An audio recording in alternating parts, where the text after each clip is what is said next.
જેતપુરના રેશમડી ગાલોડ તથા થાણા ગાલોડ ગામે ગાંધી વિચારકોની સાથે વણાટ કરતા કારીગરોની હાલત કફોડી બની છે।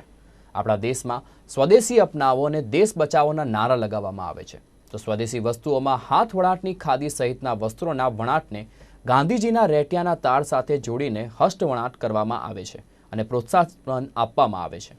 છતાં પણ જેતપુર તાલુકાના રેશમડી ગાલોડ તથા થાણા ગાલોડ સહિતના ગામે ખાદી તથા ગરમ કપડામાં ધાબળા સાલ સહિતની વસ્તુઓનું વણાટ કરાતા કારીગરોને યોગ્ય મહેનતાણું કે વળતર મળતું નથી, જેના કારણે વણાટ કામના કારીગરો અને તેમના પરિવારજનોની હાલત દયનીય અને કફોડી બની છે।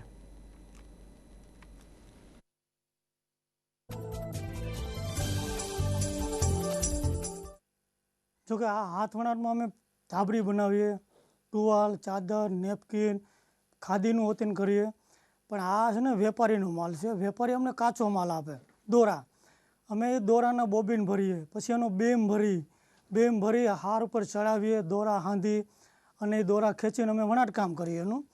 પછી આમાં શેડો ભરવાનો આવે, પણ આમાં મહેનત બહુ વધારે પડે છે અમારે। જોકે એક મજૂરી કામ છે, અમે આમાં 2 જણા આખો દિવસ મથીએ, બરાબર 12 કલાકે વહી જાય, પણ અમને આમાં મજૂરી આખા દિવસની 150 થી 200 રૂપિયા માંડ મળે છે। જોકે આમાં વેપારીને વધારે ફાયદો છે, એટલે અમારે એમ કહેવાનું છે, જો આમાં સરકાર થોડું વધારે પડતું ધ્યાન આપે ને તો અમે ઘરનું કદાચ બનાવી શકીએ, તો અમને મજૂરી વધારે મળે, પૈસો મળે, તો અમારું ઘર ગુજરાન સારું ચલાવી શકીએ।